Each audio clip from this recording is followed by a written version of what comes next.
So I guess we should do introductions first. I'm Aaron, and I'm a public relations fellow with ODAC, an the Organ Donor Awareness Corporation, and we're trying to raise awareness about organ donation, especially with high schoolers in New York State. I guess I'll go. So my name's Arshdeep. I'm on the community relations. I'm a community relations fellow, and specifically, I do interviews. And yeah.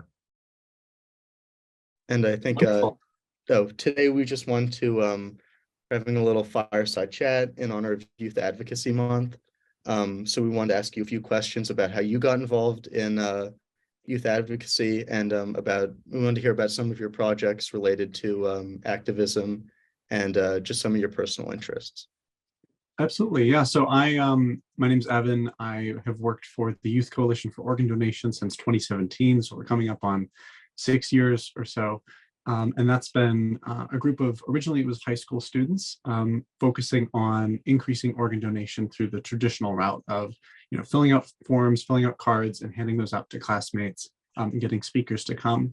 And we weren't seeing a significant increase in the number of organ donors, especially in New York State. And so that was very important to me to try to increase that. So we all met, we looked at what was most effective, and what we found was most effective was policy change. So we wrote about 50 letters, all of my peers and I, to a local representative. And he, sorry about that, and he came out to our school. We gave him a presentation on the original high school, in a classroom, about why he should support this legislation, and he introduced it. We wrote it, and he was willing to put it forward. It hasn't really gone anywhere significantly, but that was the beginning. After that, we worked with an organization called Waitlist Zero, and a few other organizations in New York, to pass a recent piece of legislation that Kathy Hochul just signed that gives up to $4,000 to individuals that need to donate, but can't afford things like lodging or transportation or housing in the process. So it means that you're not going to lose money on donating if you're low income and you have to take time off from work, for example. So that's been our focus. We also focus a lot on education. So we've been working with the Chris Klug Foundation. They already have a national curriculum that could be integrated into health courses.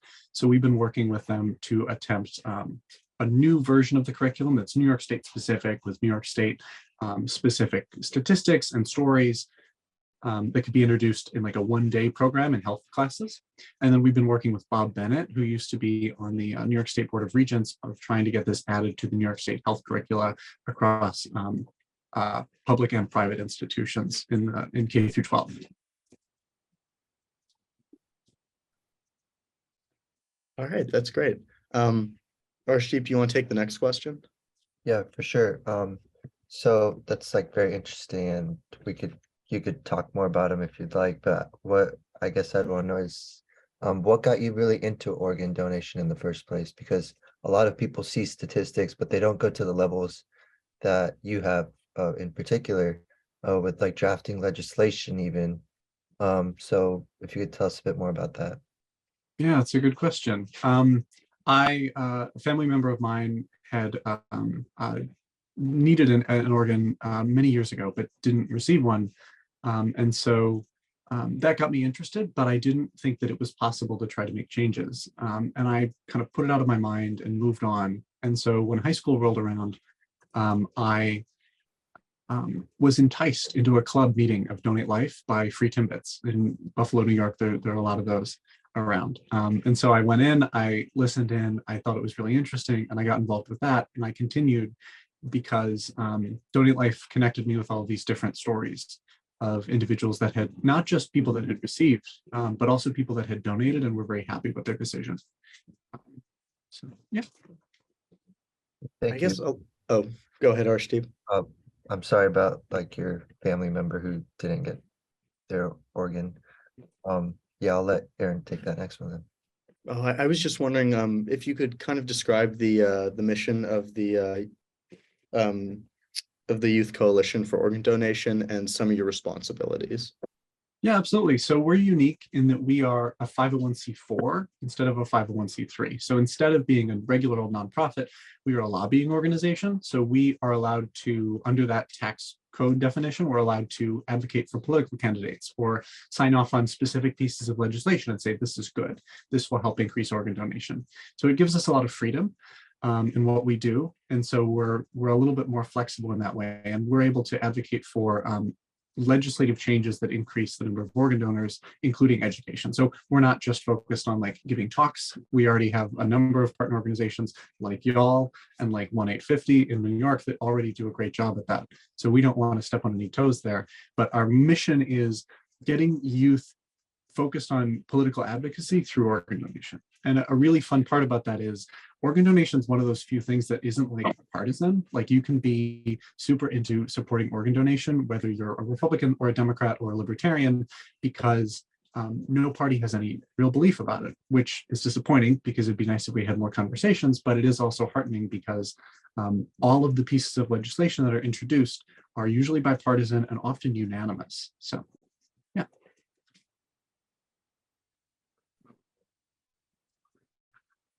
All right, Arshdeep, do you want to take the next question? Yeah.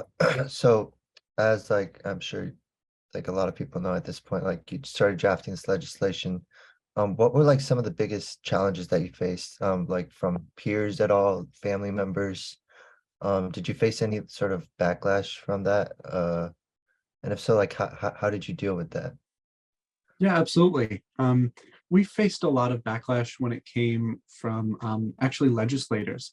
The legislature has been very slow to act on organ donation because it's not really seen as something that is like a pressing issue in New York compared to other things that might be like more pressing in the news.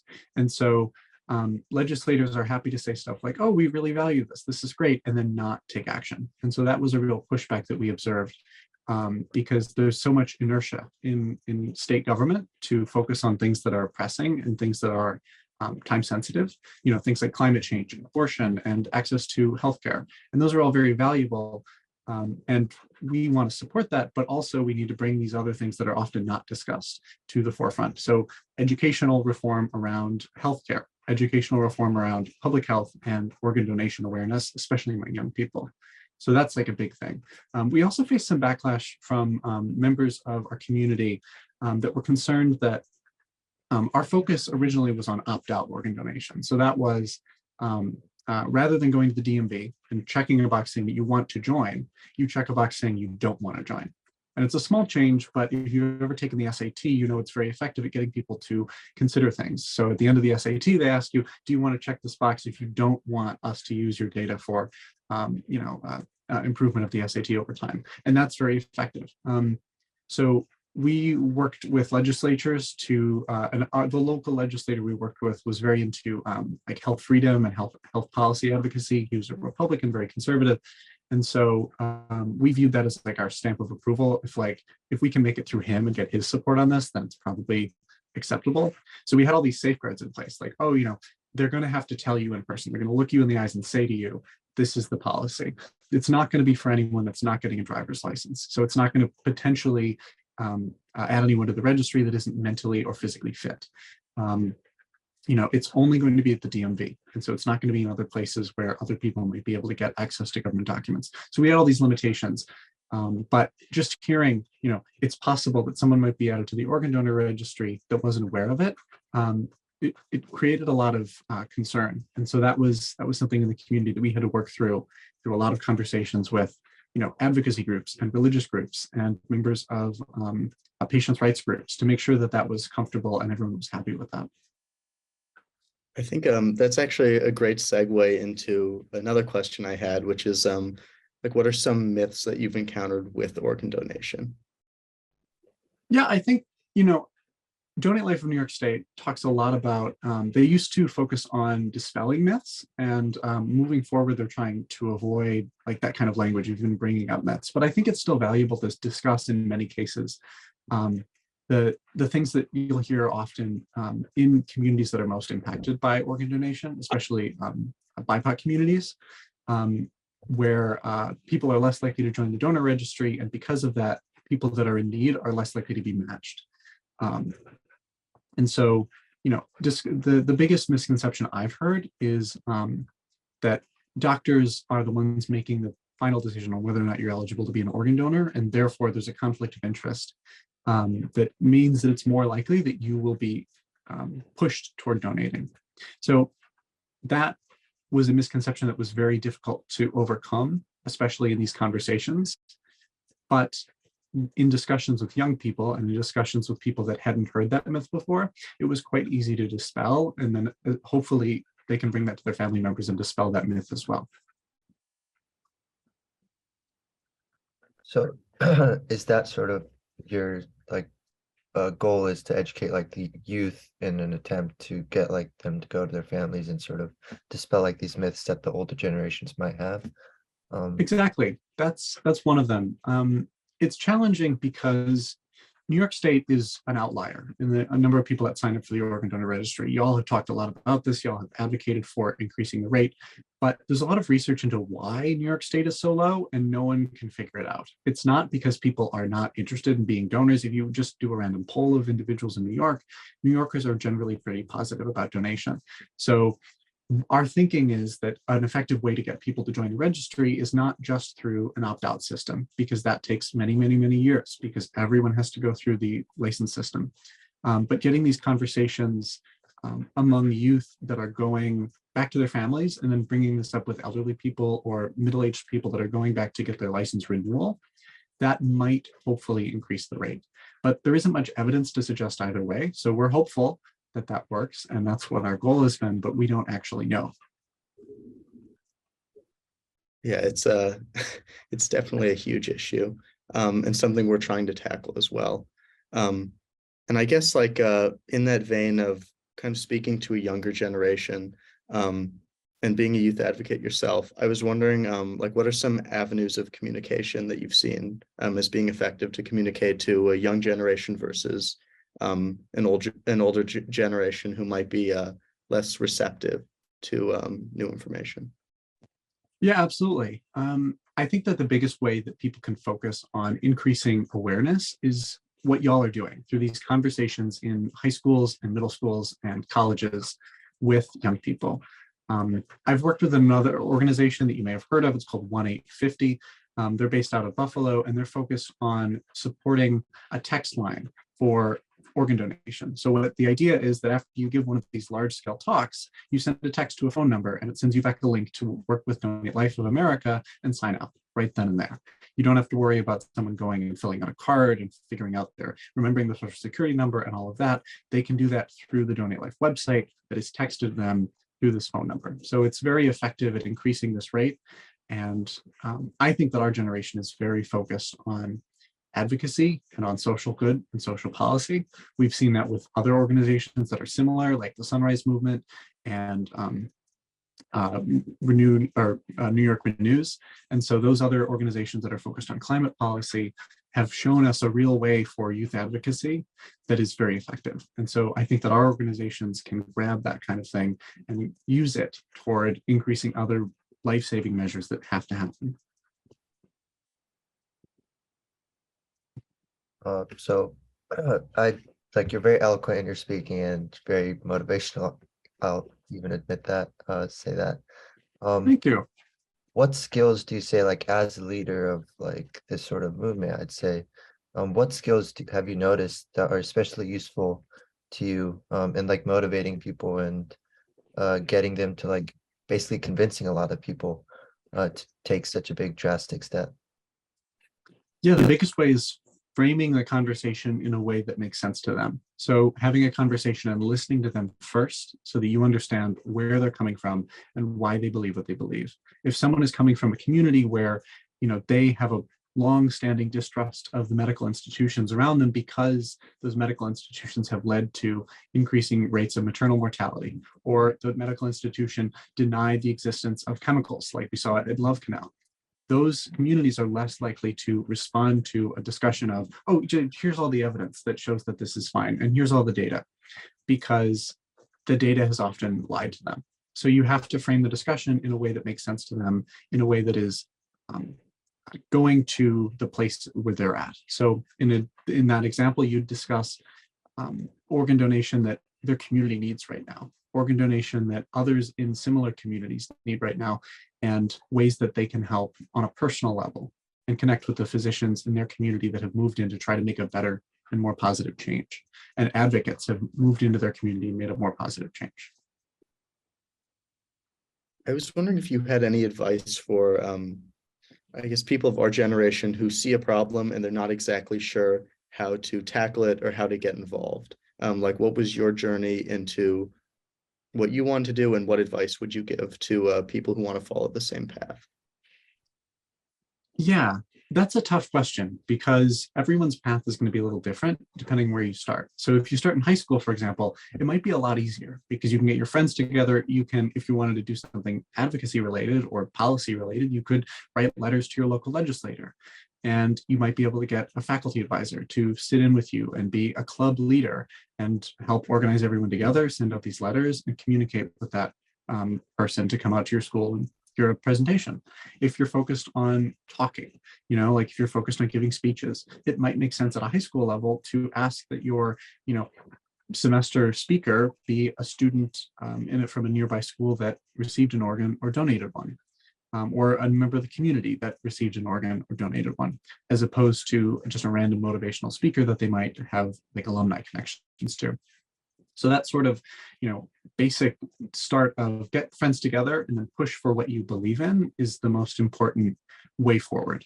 And that is something that we have as a generation that we often would not have been able to do in the past because we don't have these sorts of, in the past, people didn't have these connections to their legislators. It was not as easy to reach out and send letters. And you young people are not as politically active as older generations, but our generation is significantly more politically active than any young generation in the past. We have focused significantly on reaching out to legislators, to protesting, to making our voices heard in a way that young people in the 50s and 70s and 90s did not. So I think that that's really heartening, and we're going to see a lot of positive change from that.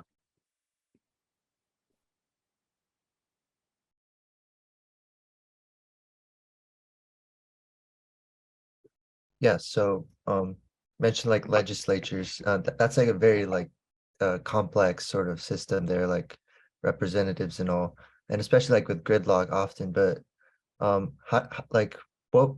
would you anticipate like New York to react to like larger social movements around like organ donation? And would you see that as possibly being something that sort of gets the state to like sort of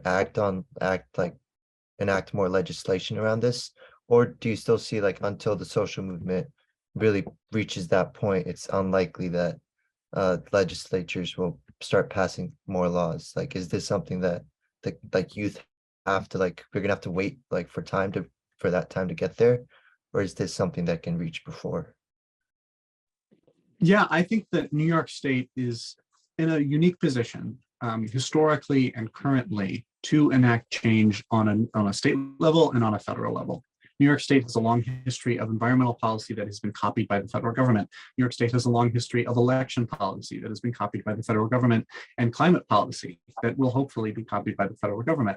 So we see all of these specific movements that start in California and New York and that lead the nation in a way that is more positive for younger generations. So New York State is right now one of the few states that covers expenses for individuals that have to take off time from work for organ donation.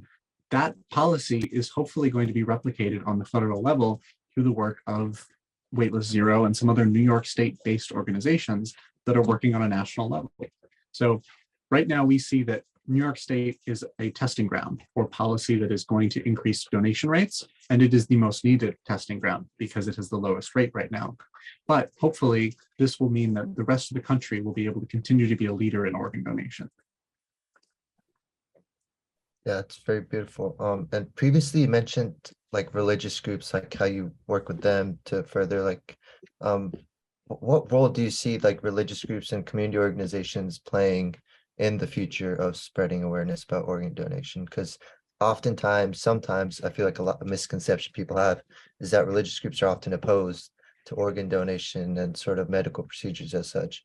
Whereas that's not always the case. So if you could speak a bit more about that. Yeah, I don't know of a single religious group that opposes organ donation outright. And you're absolutely right. That's a very common misconception among individuals especially that don't tend to be religious, because they look from an outside perspective and they see certain religious groups that might engage in behavior that is not kind and not supportive of others, especially those that have historically not been supported. And so we see that. I'm sorry, it's raining. It's in New Orleans. It rains every day at like 2 o'clock. You know, what can you do? Yeah, so it's been really interesting to watch as New York State religious organizations have banded together and have supported specific policies that increase organ donation. We have been supported personally through this opt-out program by the New York State Council of Churches, the Buddhist Temple in New York State, and a few other religious groups. And those supports have been very heartening. And that is something that a lot of people wouldn't expect, because religious groups tend to avoid discussions around social and political advocacy. And we see that in a way with organ donation and the support of organ donation that we haven't seen before. Right. Go ahead, Arshdeep. Sorry, this is sort of a segue into another question I had, is whether your work as an organ donor advocate intersects with other aspects of like social advocacy that you're interested in. Like earlier you mentioned like healthcare, like are there other like sort of interests where you feel like advocating for organ donations could also benefit other causes? I believe that advocating for organ donation leads one toward intersectional issues of healthcare advocacy and toward access to healthcare and access to social mobility and increasing social determinants of health outcomes. However, organ donation advocacy does not have to, which I think is something that is very good about this organization, about this movement. You can be very unhelpful toward other movements, toward climate justice or toward social advocacy, and still believe that organ donation rates should increase, and still believe that we need policy that increases that. Or you can be very supportive of it and see the intersectional issues that relate to this and push toward those. I myself have observed those social connections and I'm very interested in supporting those, but I'm not going to push people away from this movement that don't see that and don't want to broaden their social advocacy to other areas that are linked very strongly and linked moderately to organ donation. In that vein, I had a question about if you had any advice about how you can broaden the number of people you reach. I guess not only the number, but like how can you reach a more diverse audience? Reaching an audience that is more diverse starts with getting to the people that are easy to get to, and then connecting with those people that are not as easy to get to.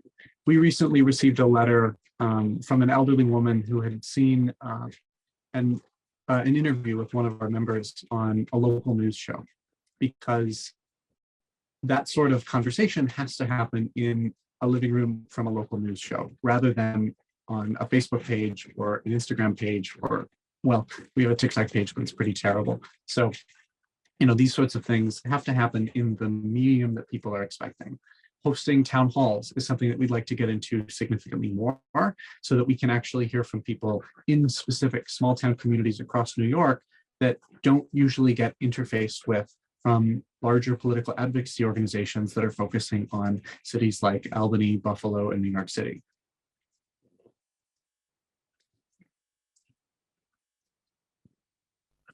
Yeah, I certainly like the idea of town halls where people can like really feel like they can express their opinions, whereas like on social media, oftentimes people don't really say what they're thinking. I definitely think that's some very good idea. Like those in-person interactions are definitely important. And I'm wondering if you've had any of those in-person interactions and sort of maybe how you learn from them a bit differently compared to like a letter. Like all the letters are moving and they really tell you what people are thinking, but those in-person interactions often reveal a lot more. And I was wondering if you could explain that a bit more. Absolutely. So in passing the Living Donor Support Act in New York, we met with a number of different advocacy groups. from the National Kidney Foundation's representative in New York to Waitlist Zero to 1850 and a bunch of other organizations across the state. And they all had very different perspectives on what policies we should be focusing on, what practices we should be using when talking about organ donation, how we should be getting to people, whether or not we should be focusing on increasing the number of organ donation interface questions. So like, recently they added the organ donor question to fishing licenses across the state. And that is something that is new, but is generally very unique in across states. So these sorts of conversations have been really interesting for me because I have not met a lot of individuals that have received or donated organs when I started out this. And so meeting with these individuals that not only received or not only donated or not only lost a loved one, but that loved one was able to give the gift of life, but were able to use that energy that they gained and put it toward policy and advocacy for organ donation, incredibly inspiring. I've never quite seen a group like this, and it's been incredible. That's a great response. And I'm wondering, sort of related, have you like had interactions with medical professionals to get them to sort of advocate for organ donation as well? Because oftentimes, like you said earlier, people like large misconception people have is with the health professionals. So I was wondering if there's any sort of relation there. Absolutely. I've worked with a physician named Clive Callender in the past. He's in charge of an organization called MOTEP. They're focusing on BIPOC access to organ donation. And so their advocacy has been very interesting because he shares a lot of the struggles that individuals have faced that are often not discussed and often ignored in these conversations. Organ donation has always been and may continue to be something that is only accessible to those with more wealth or those that live in areas that their zip code allows them to have access to better organs or greater access to organ donations. So broadening the discussion and making this a more accessible field for people has been a discussion of Clive's, and other health professionals have focused away on that significantly. A number of health professionals, especially from SUNY Stony Brook, were in attendance throughout all these discussions, and it was really interesting to hear their feedback and their discussions around what was the best way to interface with patients and with families and with organ donors, both living and the families of the deceased. Aaron, did you have any more questions? Yeah, I guess we could segue into personal projects if you don't have any more, or Sheep, if you don't have any more questions about organ donation or youth advocacy in particular. Oh yeah, definitely. Go for it. So I was wondering if, towards the end of the interview, we can take a more personal turn, and if you want to describe any personal projects you're working on now, or ones that you've recently finished, and how you've kind of realized your goals that you set out for yourself, and I guess where you want to head in the future. Yeah, absolutely. I think that being involved in advocacy has led me toward like other things that are very interesting to me. So here at Tulane University, for example, it's here in New Orleans, in Louisiana at large, there's not a lot of access to electric vehicle charging. So as someone that's interested in climate change and advocacy, I pushed for Tulane University. I drafted up a whole plan. I went through departmental approval, and I got electric vehicle chargers, both level 1 and level 2, built on campus. Then I focused on siting. So where do you put those chargers on campus? And then where do you put them in the larger community? So I worked with a local geography expert in the city and drafted a large-scale document outlining a process for any city or rural area to identify where they can put electric vehicle chargers across the city that would be equitable. So that was very interesting for me. And then another project that I'm very excited to start is I'll be doing an internship at the New Orleans Veterans Affairs Office, focusing on building prosthetics for veterans with double arm amputations. So that'll be very interesting, and hopefully will enable these veterans to access care with a greater autonomy, because in the past, veterans with these sorts of amputations rely on caregivers significantly, and that lack of autonomy, especially as they reach older age, is very disheartening. So if I can improve that, it'd be wonderful. That's such an interesting and really important project. And I was wondering if you could, I guess, speak to your experience about, you mentioned working with a geographer, and I was wondering if you could kind of speak to your experience about creating a team and like a support group around the projects that you want to accomplish, and like how you brought these people together and how you found them. Yeah, absolutely. I worked with a friend of mine, Allison Milne, and geographer Richard Campanella at Tulane University on creating this project. So we focused first on making sure that we had a good understanding of the city itself and the history of the geography.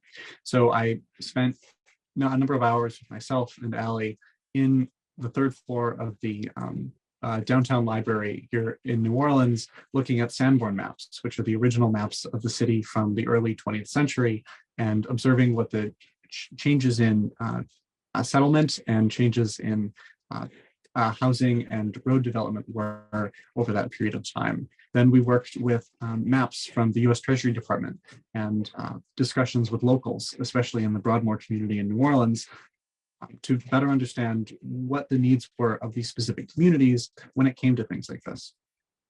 Then we went back to Richard Campanella and had a discussion with him about ways that we could improve this mapping discussion and ways that we could make this community communication more effective. So that was very useful and very important for me, at least, because I had never had these sorts of discussions on a micro scale within communities. I'd always focused my advocacy on large scale discussions with people that are already advocates or people that are already connected to advocates. So that was very interesting for me. So that was a sort of a small scale project. It was something that any student could really get involved with if you just find a faculty member that is mildly passionate about helping out and asking them, hey, I have this thing that I want to get done. I'm willing to put in a little bit of time writing and a little bit of time walking around the community and doing random bits of research, as long as you're willing to review what I've come up with and give me some feedback on going forward. That's really inspiring. As Thanks. someone who's kind of trying to get their own project or personal interest project off the ground, it's really inspiring that you found the time, resources, and people necessary to realize your dreams. What's your project, if you don't mind sharing? Yeah, I might have limited time, but I'm curious.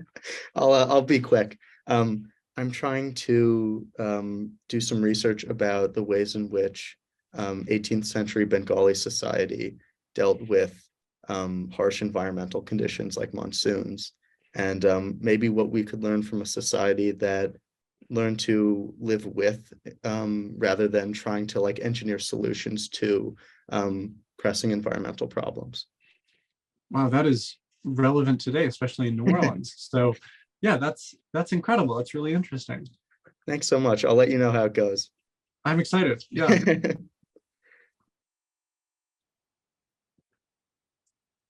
Arshdeep, you had one really good question on the, a lot of your questions are really good, but the one I think I liked the most was, it was about kind of like how do you adapt to projects that don't go as planned? If you want to elaborate on that more. Yeah, definitely. So I feel like even like for my life, like I'll start a project or like start a paper and it's going some direction, but then I realize quickly that it doesn't work, or I talk to someone like you mentioned earlier, Evan, or like a professor, and they sort of convince me that like the direction I'm headed in isn't right. So I was wondering, how do you sort of deal with those sort of setbacks, and sort of what resources you turn to in those moments to make sure that you come back stronger, I'll say, in a metaphorical sense. Yeah. Yeah, I like to divide those sorts of questions into two categories. They're categories of, is this something that is genuinely good and genuinely interesting? And then the other side is this something that I need to listen to the community more on? And so discussing opt-out organ donation, for example, if we have to go back to that, it is, I think, in both. I think that it is genuinely good and genuinely interesting. However, it is important that I listen to the community and do what they think makes the most sense for New York. So even though I am very passionate about that, and my team is very passionate about that, and we have a lot of people, about 4,000 or 5,000 members right now that are very passionate about supporting that goal, focusing on things that are actively possible in the state level and the federal level, like the Living Donor Support Act, made more sense. So when these conversations with stakeholders that have spent their whole lives focusing on this and making sure that I'm doing the thing that is the most important for them. So it was disheartening at first to be pushed away from that so strongly by different organizations and groups. And it is hopeful. I'm very hopeful that we can come back to that. But also I am remarkably heartened that I did listen and that I did focus on supporting the things that were imminently possible, because it's so rewarding to be able to accomplish things that actually improve things. Same with this electric vehicle charging. My original focus was whether or not electric vehicle chargers should be built in a specific place. But in conversations with my professor and with other members of the community, the conversation shifted to, it doesn't matter if it should be built. The question is, should it be built in these communities that need it, or should it be built just anywhere? So that kind of discussion was really interesting, and it led me down paths that I had not considered before. And so, yes, you're going to encounter people that push back, and it's a very important skill to learn to identify whether or not you want to listen to those people and follow their advice, or whether you want to stick with your own beliefs and stick with your own advocacy and stick with your own team and make sure that you're getting done things that are valuable. So it's a tough way to balance it, and I don't have a good answer on how to do it. But I think that if you can figure that out for yourself, then you're golden. Talking about balance, like being a youth advocate and like even to like years before, like drafting legislation, doing all this stuff, how do you balance that with sort of your own personal life or like your school life? Because a lot of people say, oh, I don't have the time for that. I can't handle it, but clearly you have, and you could sort of share a bit more about like how you do it. Yeah, I am an addict to Google Calendar. I schedule everything there. As you all know, to set this up, you went to a link and you automatically schedule it there. And that's only possible if I keep my calendar well made so that it's impossible for you to schedule over anything. And so being very remarkably organized has changed significantly over time, so that I am able to keep up with all of my schoolwork and keep up with my work. I'm also the manager of a little hotel, so the night manager of a little hotel. So I do that at nights, and it gives me a free place to stay. It's wonderful, but this would not be possible without organization and without support. I have to be able to communicate with members of my team and say, hey, it's really important that I make it to this meeting, but I can't. Can you go in my place? Can you record it? Can you send me the notes? And can you make sure that I have a contact that I can reach out to and connect with them if I need more questions? And otherwise, I'm going to leave this up to you and let you make the decisions that you think are best in this meeting, bring up the things that you think are best to discuss from your own personal perspective and from the perspective of the organization that you represent. And so being able to work with people that you trust and just rely on them wholeheartedly is incredible. Yeah, definitely. Those support groups can definitely help out, especially with like the workloads that I bet you have. And like really, I feel like prevent you from like feeling burnt out. And I feel like that's especially important for the long run. Yeah, Aaron, if you wanted to comment or ask. Yeah, I think I just have maybe one closer question. And I was wondering, I don't want to put too much pressure on you or put you on the spot, but I was wondering if you could kind of like describe any plans you had for the future. And you have all these great ideas that you've shared with us. And I was wondering, like, how do you plan to, or how do you want to sustain the things you really want to do while also doing the things you have to do in the future? Yeah.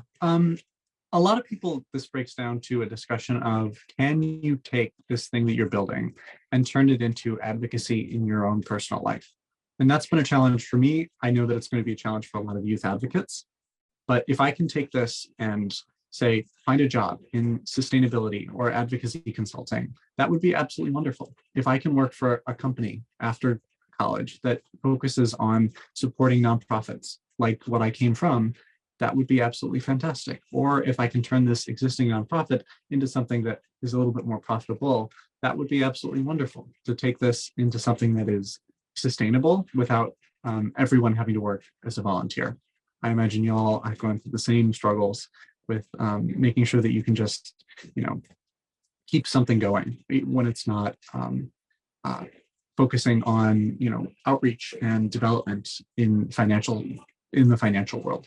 So it's been very difficult to support this organization because we don't take donations. We don't focus on that. We work with foundations specifically.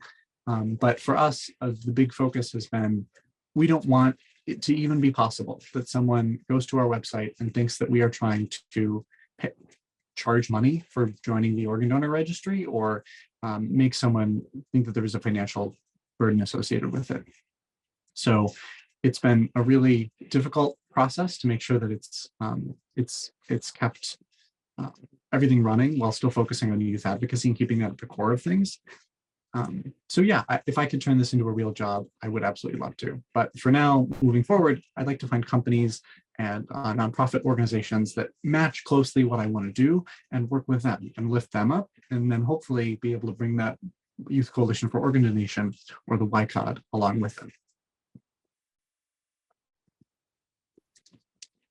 That's very well put. And I guess my sort of closing question is basically, how do you sorry, brain just kind of what it's like. It's okay. I feel like there's a lot of like experiences you get. So like, I know you probably don't do this like for the like recognition that you get, but what like makes this work so rewarding, like all this effort? Because people are like, oh, they're just wasting their times, it's never going to work. So what sort of keeps you motivated to keep going? Is it the idea that you're really spreading this out in the world and hopefully this change will occur, or is it something along those lines, or what do you think?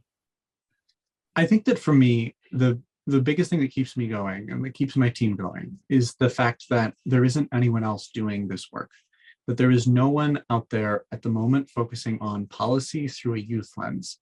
All of the other organizations are focusing on education and outreach and discussions with community members, which is all incredibly valuable, but there is no one in New York State focusing on developing policy for deceased donors at a youth level. So it's really important that we fill this niche as long as it exists. And if another organization comes along and does a better job at it, and does a better job at focusing on policy and advocating for that policy and getting that policy passed, then we'll absolutely pass the torch to them and let them take over. Because it's not about the individual recognition. It's not about whether or not I, personally am the one that gets something done, but it's more about that this thing gets done at all. So it's been good to work with other organizations, but it's nice to know that we're a little niche and that we have our own little thing that we do, and that as long as no one else is doing it, we have to. That's a very well put answer. And with that, I'll ask you, is there anything else you'd want to add or say? Yeah, I think that, looking at the landscape of this, because I've gotten into this, youth advocacy perspective, seeing organizations like ODAC and like SODA that have pushed so significantly across New York State has been incredibly inspiring. And so I'm really heartened to be able to talk to other young people about my age that have focused so wholeheartedly into this specific set of policies, and that are doing such a great job. It's just so wonderful to see. And so thank you for having this conversation with me. No, definitely. Thank you for taking your time out of your busy day, and yeah, even in the rainy weather. Yeah, thanks for putting up with the audio, I imagine. No, I don't think I didn't hear anything on my end. But thank you for such an inspiring and thoughtful conversation. And I'm sure that our audience is going to be really receptive to what you have to say. And I know personally, I'm really looking forward to the next project that you put out. Thank you. All right. I think that's our interview. Yeah. Well, thank you so much, y'all. This was so much fun. This was easy. And I'll send you all the link to this after the call. I've got to figure out how to do it. It's in the cloud somewhere, so I've got to like log in. It gets me every time. I'm still not good at it. Yeah.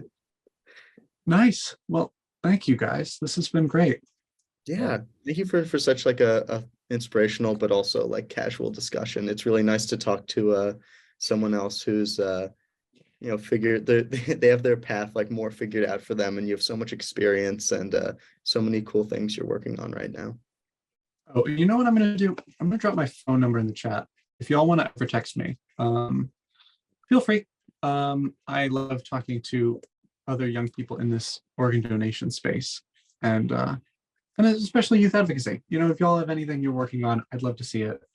If you want me to read over something before you submit it, especially like a research paper, I'm happy to look over it. And whether you want feedback or just the supportive words, I'm happy to, because I mean, I'm really interested in your paper, Aaron. So I'm excited to hear about it. Thank you so much. It means a lot. Of course. Thank you. Good luck on finals. Thank yeah. you. Thank you.